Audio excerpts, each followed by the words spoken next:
Ռոբոտների ֆուտբոլի խաղը հիշեցնում է փոքր երեխաների խաղ, նրանք հաճախ վայր են ընկնում, իսկ գնդակի հարվածները ոչ միշտ են դիպում։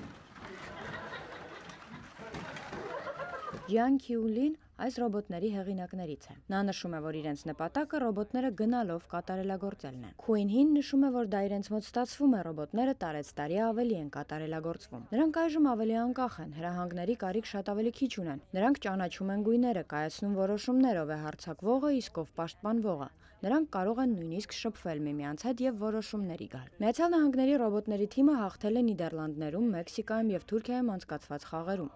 Թիմը հուսով է գրանցել եւս մեկ հաղթանակ այս ամիս։ Ռոբոտագիտության ուսանող Քրիստոֆեր Ակացուկան նշում է, որ ռոբոտ ֆուտբոլիստների ամերիկյան թիմը լավագույն թիմերից է, սակայն երբեմն բավականին բարդ է մրցել գերմանական թիմի դեմ։